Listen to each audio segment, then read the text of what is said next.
Okay class, कैसे हैं आप सब लोग। आई होप आप सब लोग बहुत अच्छे से लाइफ एंजॉय कर रहे हैं, लाइफ में मज़े कर रहे हैं और आपको इन सब के साथ साथ स्टडीज़ करने की भी ज़रूरत है। तो इसीलिए मैं आज नया टॉपिक लेकर आया हूँ आपके साथ, जो कि है हमारा ज्योमेट्री। ठीक है, ज्योमेट्री की हमें ज़रूरत क्या पड़ती है। कोई भी चीज़ आपको कंस्ट्रक्ट करनी है, टेबल, चेयर, फैन, हाउस, कुछ भी वॉट एवर, तो आप उसमें क्या यूज़ करते हैं, ज्योमेट्री। ठीक है, कोई ना कोई तो फिगर आप लेंगे। ऐसा तो है नहीं कि आप बिना किसी फिगर कोई भी चीज़ तैयार कर देंगे। तो इसीलिए हम पढ़ने जा रहे हैं अपना ज्योमेट्री का टॉपिक और उसमें हम पढ़ेंगे फिगर्स। ठीक है, तो सबसे पहले आता है व्हाट इज ज्योमेट्री। ज्योमेट्री जो ड्राइव हुआ था वो हुआ था ग्रीक वर्ड से, जिसका मतलब होता है एगो, मतलब पहले के टाइम पे। ठीक है, means the earth and the metrons means measurement. तो इसमें बोला गया है कि ग्रीक वर्ड था एक एगो, जिसका मीन्स था अर्थ। ठीक है, एंड उसके बाद आता है मेट्रॉन, जिसका मीन्स था मेजरमेंट। तो अर्थ अर्थ को मेजर करने के लिए हमने क्या बनाई, ज्योमेट्री, इसलिए इसका नाम है जियोमेट्री। नेक्स्ट आता है हमारे पास प्लेन फिगर्स। जब भी आप प्लेन फिगर्स की बात करते हैं तो इसमें आपको बताया जाता है कि आपके पास जो भी पेज है या फिर स्क्रीन है, आप उस पर कुछ भी ड्रॉ करते हैं फिगर्स, तो वो होती है आपकी प्लेन फिगर्स। ठीक है, जैसे कि यहाँ पे हमें क्या दे रखा है, स्क्वायर दे रखा है।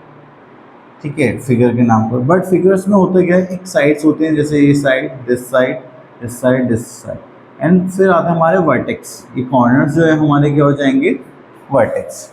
ठीक है, चलिए नेक्स्ट आता है हमारे पास फिगर का नाम रेक्टेंगल। तो रेक्टेंगल में क्या होता है कि जो अपोजिट साइड्स होती हैं, जस्ट लाइक दिस, ये क्या होंगी, इक्वल होंगी, और ये वाली साइड इस साइड की इक्वल होंगी, और इसके कितने वर्टेक्स होंगे, 4।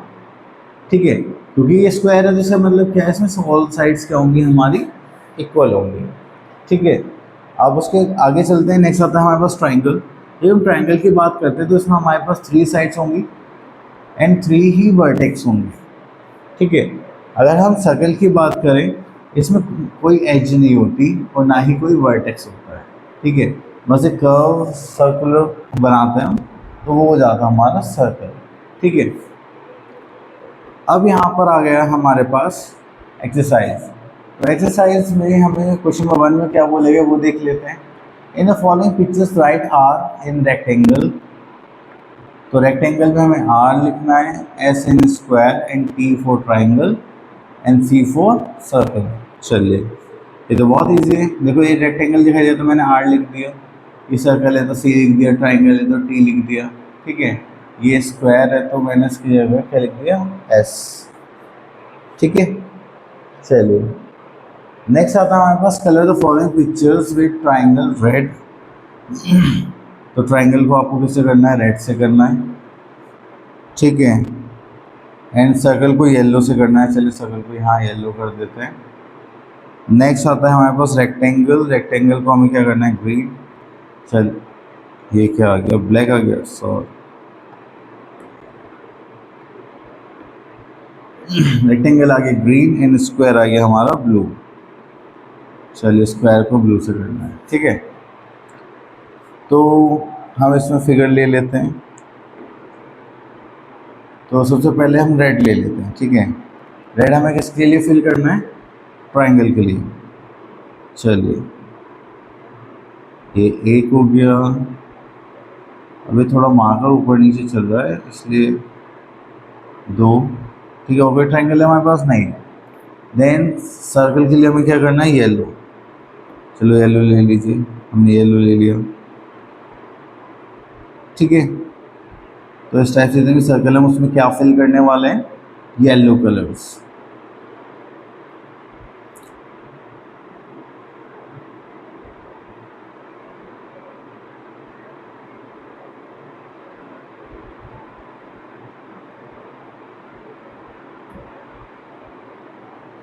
ठीक है, उसके बाद हमने देखा कि रेक्टेंगल में हमें क्या फिल करना है, ग्रीन। तो रेक्टेंगल में हम क्या फिल करेंगे, ग्रीन।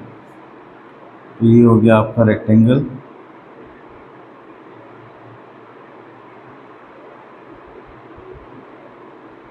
ये भी आपने क्या, एक रेक्टेंगल है,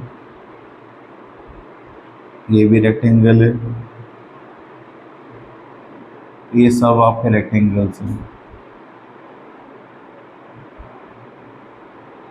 ठीक है, ये जो बीच का पार्ट बचा है स्क्वायर था, तो उस स्क्वायर को हमें किससे करना था, ब्लू से।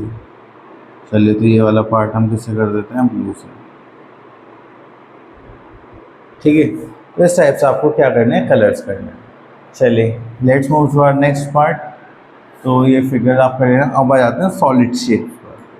अगर हम बात करते हैं सॉलिड शेप्स की, तो सॉलिड शेप का मेन कॉन्सेप्ट ये है कि आपको जितनी भी रियल लाइफ फिगर्स मिलती हैं, ठीक है, जैसे मान लीजिए मेरे पास ये मार्कर है, अगर मैं सिर्फ इसको इतना देख रहा हूँ यहाँ से यहाँ तक, तो ये किस चीज़ की शेप में है हमारा, ये हमारा सिलेंडर की शेप में। ठीक है, अगर मैं इसका सिर्फ इतना टॉप वाला पार्ट देखूँ तो ये मुझे कैसे दिखाई दे रहा है, कॉन जैसा दिखाई दे रहा है। अब ये मेरे पास रिस्ट वॉच है, ठीक है, ये मुझे किसकी फॉर्म में दिखाई दे रही है, सर्कल की फॉर्म में दिखाई दे रही है। नहीं, वैसे तो सिलेंडर होगी, उसमें हाइट है और सर्कल सर्कल है। ठीक है, चलिए तो अब इसी टाइप से सॉलिड शेप्स पढ़ेंगे। ठीक है, तो सबसे पहले आते हैं हमारे पास क्यूब, जिसमें हमारे पास ये जो सरफेस एरिया आपको दिखाई दे रहा है, जो भी जिसको आप फील कर सकते हैं, जैसे मैं स्क्रीन को ऐसे फील कर सकता हूँ, तो ये मेरा क्या हो गया, सरफेस एरिया। ठीक है, तो हम इस सरफेस की बात करते हैं फेस की। ठीक है, तो हमारे पास कितने फेस होते हैं यहाँ पर, क्यूब्स पर 6। ठीक है, तो एक आगे का हो गया, एक पीछे का, एक टॉप का, एक बॉटम का। ठीक है, तो कितने हो गए, 4। और एक इसमें हमारे पास आ जाता है साइड, 1 2 3 4 5। एक मिनट,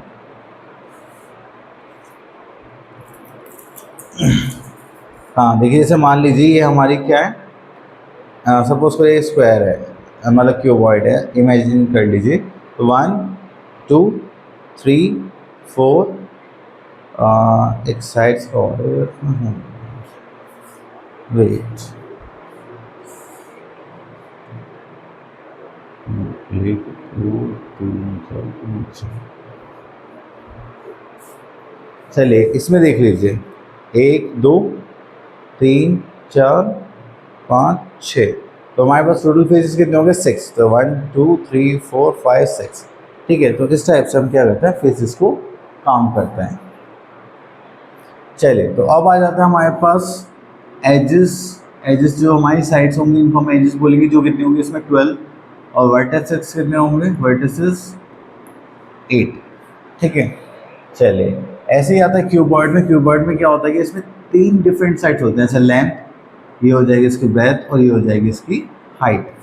ठीक है, इसमें फेसेस भी सेम ही रहेंगे, 6 प्लेन सरफेस रहेंगे, 12 एजेस रहेंगे एंड 8 वर्टिसेस रहेंगे। ठीक है, चलिए उसके बाद आ जाता है हमारे पास सिलेंडर। सिलेंडर में एक कर्व सरफेस एरिया ऊपर रहेगा, एक नीचे रहेगा, और एक ये साइड वाला पार्ट। ठीक है, तो इसमें अगर हम देखें सिलेंडर के कितने फेस हो गए, 3 फेस हो गए, 2 फेस प्लेन हो गए एंड 1 इज कर्व सरफेस। अब इसके पास 2 कर्व एजेस होते हैं, कॉर्नर एक भी नहीं होता। क्लियर, तो उसके बाद हम चलते हैं अपने नेक्स्ट फिगर पे, जो कि है स्फेयर। स्फेयर जस्ट लाइक होता है हमारा बॉल, तो इसमें आपको दिखाई देता है सिर्फ एक ही कर्व सरफेस। ठीक है, इसमें ना तो कोई एज होगी और ना ही वर्टेक्स होगी। ठीक है, चलिए नेक्स्ट आता है हमारे पास कोन। कोन में क्या होता है, एक प्लेन सरफेस होता है और एक कर्व सरफेस होता है। प्लेन सरफेस हो गया ये वाला, और कर्व सरफेस हो गया दिस वन, एंड एक कर्व एज होगी इसमें और एक वर्टेक्स होगा। वर्टेक्स ये रहा और कर्व एज ये दिखाई दे रही है आपको, ये। ठीक है, चलिए अब आते हैं हम एक्सरसाइज पर। तो इसमें हमें बोला गया name 2 objects with only plane faces. अब प्लेन फेसेस है तो ऐसा तो आप लिख सकते हैं यहाँ पे क्यूब और क्यूबॉइड। क्लियर, चलिए name 2 objects with both plane and curve faces. देखिए इसमें प्लेन भी है, ठीक है, और कर्व सरफेस भी है, तो एक तो ये हो गया, हम इसमें कौन ले सकते हैं। ठीक है, और देखिए यहाँ पे 2 प्लेन सरफेस है और एक कर्व सरफेस है, तो यहाँ पे क्या लिख सकते हैं, सिलेंडर। ठीक है, चलिए अब देखिए ये इनकी शेप्स बताने में रियल ऑब्जेक्ट। देखो ये किसकी तरह दिखाई दे रहा है आपको, स्फेयर की तरह, तो आप इस पर क्या फिल कर लेंगे, स्फेयर।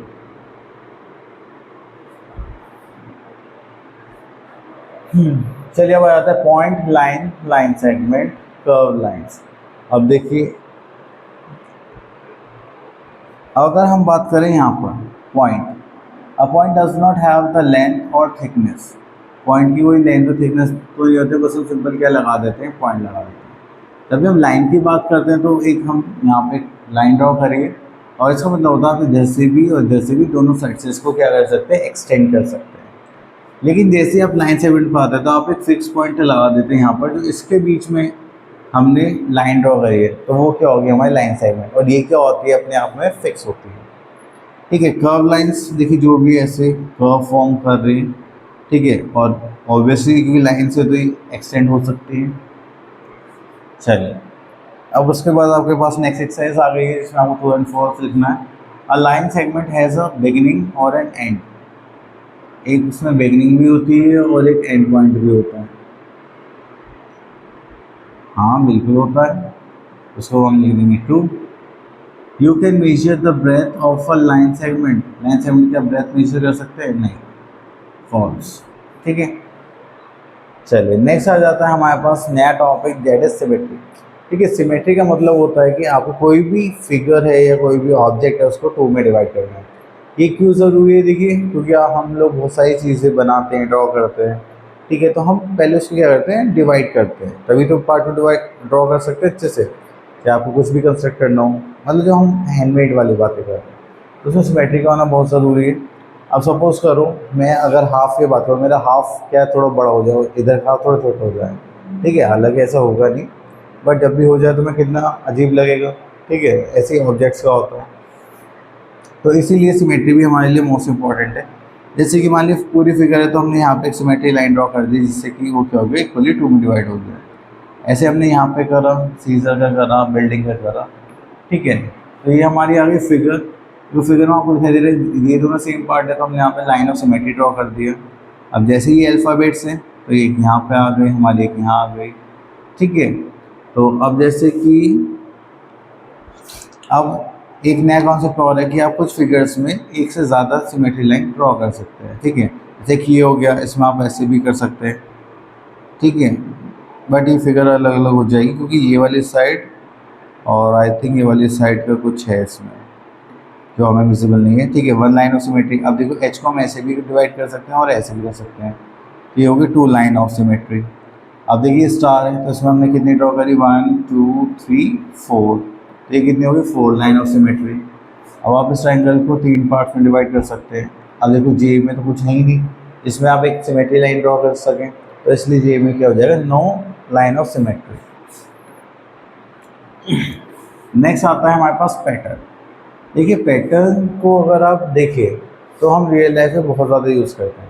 अब देखो जैसे आप साइकिल चलाते हैं तो साइकिल चलाने का भी पैटर्न होता है, सर्कुलर वे में चलता है। ठीक है, अगर आप कोई भी गेम खेल रहे हैं, क्रिकेट खेले तो हर बार शॉट ऐसे ही लगाते हैं, थोड़ा बहुत चेंज आ जाता है, वो बात अलग है। आप कुछ भी काम करते हैं, नंबर्स करते हैं, टाइम देखते हैं, घर का रूटीन होता है, आपको स्कूल जाना होता है, तो ये सब क्या है, एक पैटर्न में तो काम करता है।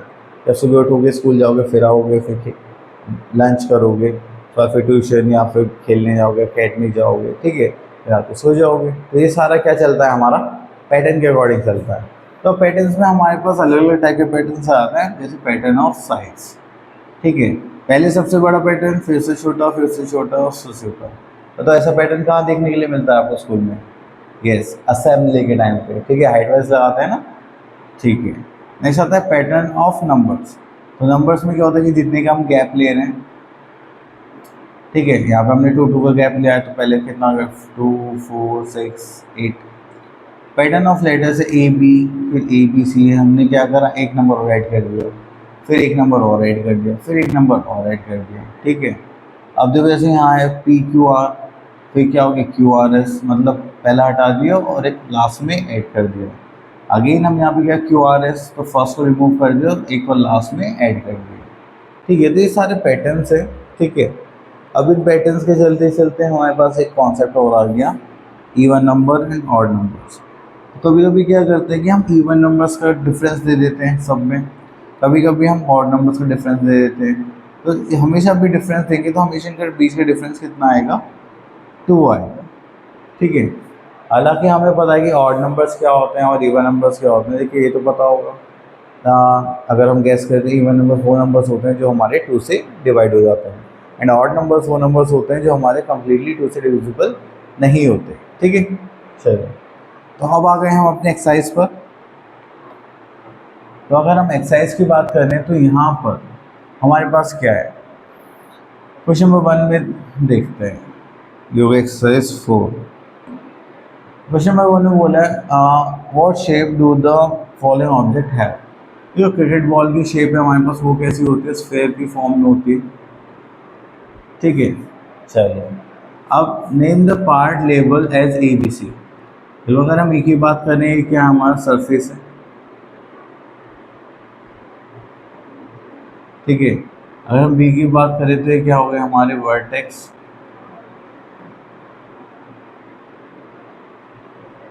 सी की बात करें तो ये क्या हो गया हमारी एच, ठीक है। अगर हम यहाँ पे बात करें अ ट्राइंगल की, a triangle has how many corners, 3 corners and 3 sides. तो ये क्वेश्चन आपको प्रॉपर्टीज़ के भी आप पे करना है, अगर आपको याद होंगे तो आप कर सकते हैं। चलिए name the object shown in the given figure, वो क्या हमारा हमें कौन लग रहा है। How many vertices does it have, तो हमारे पास सिर्फ एक ही वर्टिस है, यहाँ पे लिख 1। How many edge, how does it have any edge, देखिए यहाँ पे सिर्फ एक मिनट,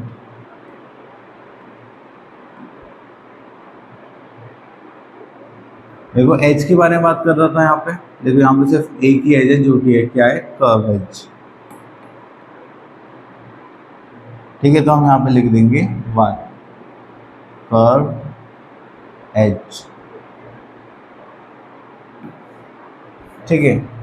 चलिए अब आगे चलते हैं, यहाँ पे हम बोलेगा draw how many lines of symmetry do the following figure have. चलिए अगर लाइन ऑफ सिमेट्री की बात करें हम एक यहाँ पे ऐसे ड्रॉ कर सकते हैं,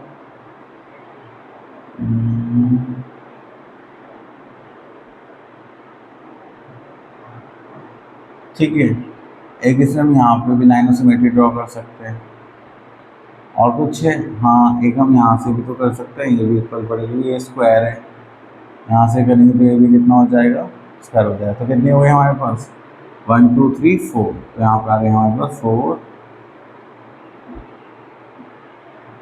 4 लाइन ऑफ सिमेट्री, ठीक है। तो अगर इसमें देखेंगे तो हमारे पास सिर्फ एक ही बनेगी,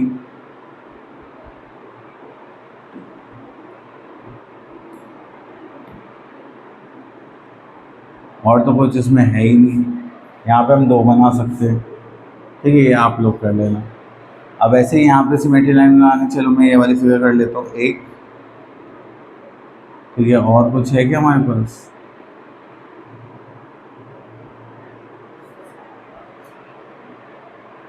नहीं और तो नहीं हो पाएगा, तो यहाँ पे सिर्फ एक ही सिमेट्री लाइन बनी है, ठीक है।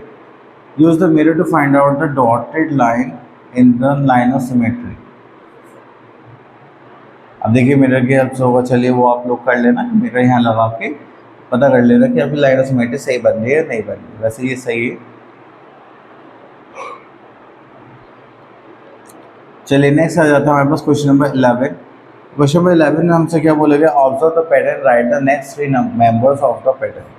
अब देखिए यहाँ से हम पिक कर लेते हैं, एक फर्स्ट ही ले लेते हैं, जैसे 9 है, 9 के बाद हमारे पास क्या क्या 12, कितना प्लस हुआ 2, 12 के बाद क्या गया हमारे पास 3, उसमें प्लस कितना हुआ 2, अगर प्लस करेंगे 2 प्लस आ जाएगा 15, 15 में प्लस 2 करेंगे तो कितना आ जाएगा 17, 17 में 2 ऐड करेंगे तो हमारे पास कितना आ जाएगा 19, 19 में 2 ऐड करेंगे तो हमारे पास कितना आ जाएगा 21, ठीक है। और देखो अब अल्फ़ाबेट की बात आई तो ए बी सी डी, मतलब कुछ नहीं है, सीक्वेंस में चल रहे हैं। कहाँ जाएगा ई, यहाँ पे क्या आ जाएगा एफ, यहाँ पे क्या आ जाएगा जी, क्लियर। चलिए अब एक ये डी पार्ट देख लेते हैं, इसमें 5 फिर 5 फिर 5, तो कितना हो गया 40 के बाद क्या आता है 45, देन कितना आ जाएगा 50, देन कितना आ जाएगा 55, क्लियर। नेक्स्ट आता है discover the pattern and fill in the blank boxes. अब ये देखिए ऊपर गया, फिर नीचे गया, फिर ये 2 ऊपर गए, 2 नीचे गए, तो अब कितने ऊपर जाएंगे 3 ऊपर जाएंगे, क्योंकि हर बार क्या हो रहा है नंबर इनका इंक्रीज हो रहा है, ठीक है। उसके बाद 3 ही डाउनवर्ड चले जाएंगे, क्लियर। चलिए तो अब इसको आगे चलते हैं, ये हमने कर लिया, ओके। तो इसी के साथ हमारा टॉपिक भी ख़त्म हो चुका है, ठीक है। तो अब आप लोगों को क्या करना है, अच्छे से प्रैक्टिस करनी है और अच्छे से ध्यान से करना है, ठीक है। All the best.